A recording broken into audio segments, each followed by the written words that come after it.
ராகவுக்கு வந்து குரல் வந்து சரியில்லாமல் போனதால் த்ரோட் இன்ஃபெக்ஷன் அதிகமானதால் வந்து அபி வந்து அவருக்கு உதவி செய்கிறாங்க. அப்போ வந்து ஆஃபீஸில் வந்து நடக்கிற வந்து பிரச்சனையில் வந்து அபி வந்து ஹெல்ப் பண்ணுறாங்க ராகவுக்கு. இந்த மாதிரி வந்து தப்பான ஆளுங்க வந்து ராகவ் கிட்ட வந்து ஆர்டர் கொடுத்து அவரை வந்து பிரச்சனையில் மாட்டி விட பார்க்கும்போது அபி வந்து அவங்கள கண்டுபிடிச்சி வந்து போலீஸ்க்கு தகவல் கொடுக்குறாங்க. போலீஸும் அவங்கள அரெஸ்ட் பண்ணிட்டு போகிறாங்க. இதனால் ராகவ் வந்து நிம்மதி அடைகிறாரு. இந்த சூழ்நிலை எல்லாருமே அங்கே இருக்கிறவங்க எல்லாருமே வந்து அபியை பாராட்டுறாங்க. சூப்பர் மேடம், இந்த மாதிரி ஒய்ஃப் கிடைக்க நீங்கள் கொடுத்து வச்சுருக்கணும் சார் அப்படின்னு சொல்லிட்டு எல்லாருமே வந்து ராகவ சொல்கிறாங்க. ராகவ் சந்தோஷம் அடைகிறாரு. அடுத்து வந்து அதை வெளிக்காட்டாத ராகவ் வந்து இப்போ என்ன நடந்துச்சு, அதான் முடிஞ்சு போச்சுட்டு எல்லோரும் வேலையை பாருங்கள் அப்படின்னு சொல்லிட்டு அப்படியே சைகை மூலமாக காட்டுறாரு. உடனே வந்து உங்களுக்கு தான் சொல்ல வரலன்னு நான் சொல்கிறேன் அப்படின்னு உடனே அப்படி என்ன பண்ணுறாங்க, மாற்றி சொல்கிறாங்க. இந்த மாதிரி ஒய்ஃப் கிடைக்க நான் கொடுத்து வச்சுருக்கணும்ப்பா அப்படின்னு சொல்கிறாரு. அப்படியே சொல்கிறார் சார், ஆமாம் அப்படி தான் சொல்கிறாருன்னொன்னே அபி அபி அப்படின்னு சொல்லிட்டு பார்க்குறாரு ராகவ். சரி சரி எல்லோரும் வேலையை போய் பாருங்கள் அப்படின்னு சொல்கிறாரு. அப்படின்னோடனே எல்லோரும் போய் பார்க்குறாங்க. உடனே வந்து சரி வீட்டுக்கு போகலாம் அப்படின்னு சொல்லிட்டு 2 பேரும் வந்து காரில் போயிட்டுருக்காங்க. அப்போ வந்து அபி அவங்கள பற்றி ரொம்ப பெருமையாக பேசிக்கிறாங்க. பார்த்தீங்களா, இந்த கம்பெனியோட பாஸ் நீங்கள் இவ்வளோ நாளாக நீங்கள் இருந்தீங்க, ஆனால் இதுக்கப்புறம் நான் தான் இந்த பாஸாக இருக்குங்க எல்லார் கண்ணுக்கும் தெரிவேன். ஏன்னா நான் செஞ்ச வேலை அப்படிங்க. நான் எப்படியெல்லாம் வந்து உங்களை காப்பாற்றினேன் பார்த்தீங்கல்ல. இந்நேரம் நீங்கள் வந்து ஏமாந்துருப்பீங்க. போனால் போகுதுன்னு சொல்லிட்டு காப்பாற்றி விட்டேன் உங்களெல்லாம்.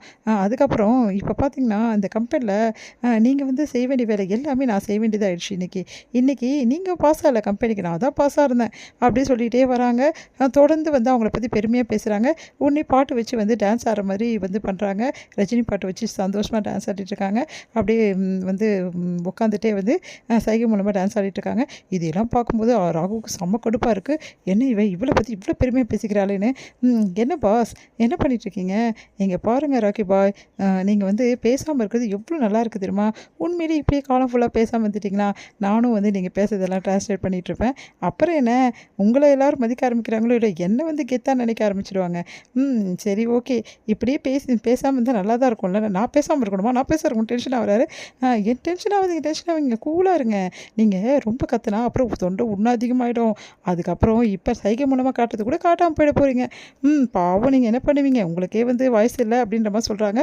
அடி பாவி இப்படி பண்ணுறாளே, நம்மளை இப்படி வந்து வச்சு செய்கிறாளே, என்ன பண்ணுறது அப்படி சொல்லிட்டு டென்ஷன் ஆகிறாரு.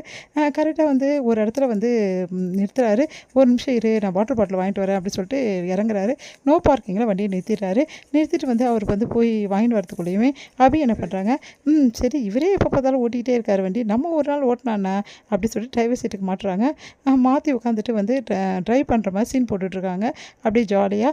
அந்த டைமில் கரெக்டாக வந்து அங்கே வராரு வந்து போலீஸு, டிராஃபிக் போலீஸு. அவர் வந்து அம்மா கண்ணாடி தர அப்படின்றாரு. திறந்து என்ன சார் வேணும் அப்படின்னோடனே இறங்குமா கீழே. ஏன் சார் இறங்க சொல்கிறீங்க, இறங்குமா கீழே அப்படின்றாரு. இறங்குறாங்க. என்ன சார் டிரைவிங் லைசன்ஸ் எடுமா. சார் நான் டிரைவர் இல்லை சார், எங்கள் வீட்டுக்காரர் தான் சார் டிரைவர், அவர் இப்போ தண்ணி வாங்க போயிருக்காரு, வந்துடுவார் சார் அப்படின்னா. அதெல்லாம் தெரியாது, நீ தானே டிரைவர் சீட்டில் உட்காந்த. சார் ஒரு ஆசைக்காக உட்காந்தேன் சார், அதெல்லாம் எனக்கு தெரியாதுமா, நீ தான் உட்காந்துருந்த, இங்கே நோ பார்க்கிங்கில் வண்டி நிறுத்திருக்க, அதனால் நாங்கள் ஃபைன் போட போகிறோம்.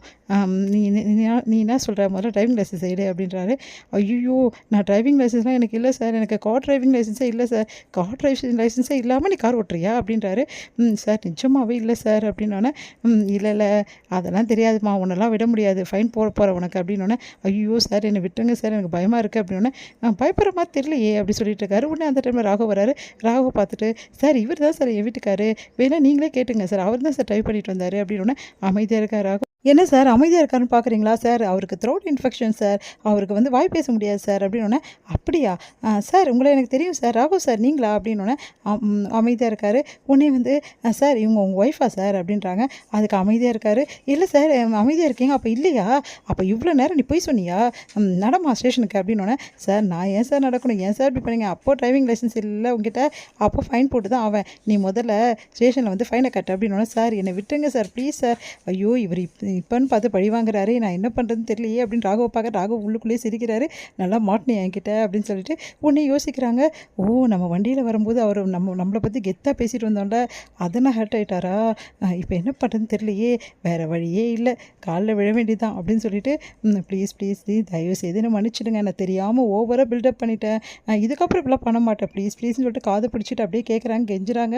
ப்ளீஸ் ப்ளீஸ் சாரிங்க அப்படின்னு சொல்லிட்டு ராகவ் கிட்ட. உடனே வந்து பரவாயில்ல அப்படின்னு சொல்லிட்டு நான் என்னோடய ஒய்ஃப் தான் அப்படின்ற மாதிரி சைகை மூலமாக காட்டுறாரு. ஓ அப்படிங்களா சார் அப்படின்னு. சரிங்க சார் நீங்கள் கிளம்புங்க அப்படின்னு சொல்லிட்டு போக சொல்கிறாங்க. உடனே அபி பார்த்து பழி வாங்கிட்டீங்களே அப்படின்னு டென்ஷனாக